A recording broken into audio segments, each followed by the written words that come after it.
qui vivra verra. Comme toute autre personne, nous n'avons pas été très satisfaits de son arrestation. Monsieur Kamere, c'est notre partenaire et puis notre lutte depuis un bon bout de temps. Et nous savons que notre population, elle est toujours habituée à émettre ses opinions, émettre son avis. Comme vous le savez, le chef de l'État l'a bien dit, nous sommes dans un état de droit. Et comme si cela ne suffisait pas, si tu peux encore rentrer en arrière pour voir l'un de ses interviews, il avait dit moi je serai à la tête de ce pays, je vais instaurer un état de droit, même si c'est un ami à moi qui commet un forfait, nous sommes des amis, mais infraction ezali, il faut que la tête soit exemplaire. Nous allons laisser la justice faire son travail et il va terminer avec la justice. Avec l'avènement du chef de l'État, son Excellence Félix Antoine Tshisekedi à la tête de ce pays, nous avons assisté à ce que la population attendait depuis longtemps, un pays de droit. Et c'est pas si aujourd'hui on est en train d'inviter la personne de Monsieur Vital Kamerhe, le DIRCAP du chef de l'État. C'est pas la première fois qu'on a interpellé un dignitaire de ce pays, un digne fils de ce pays. Nous savons qu'aujourd'hui, à Makala, nous pouvons retrouver les anciens ministres, les ministres en fonction qui ont été arrêtés. On a interpellé des généraux, des tas de gens ont été interpellés. Donc, ce n'est pas une particularité. Et quand le président de l'État est en train de parler, il a dit, là, il n'y aura pas de intouchable sur son règne. Donc, si réellement il arrivait à être prouvé que M. Kamere a commis une infraction, il sera puni selon la loi. Et ce n'est pas le président de la République qui est en train de punir, c'est la justice qui fait son droit. Si quelqu'un peut condamner, c'est pas même le procureur qui condamne, mais c'est le droit qui va le condamner. Donc, moi, je ne vois pas comment est-ce qu'on peut parler en même temps de politiser l'histoire.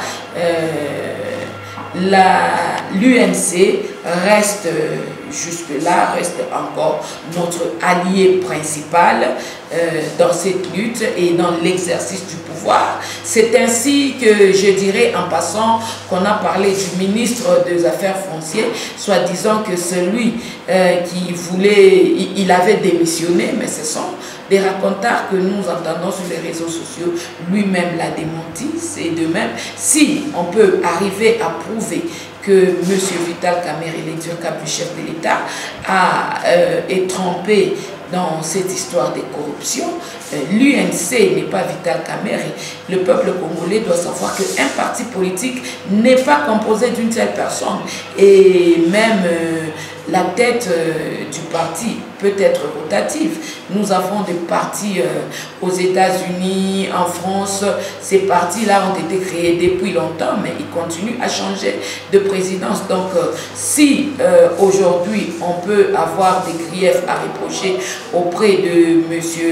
Vital Kamerhe, cela n'empêchera pas l'UNC de continuer normalement sa lutte.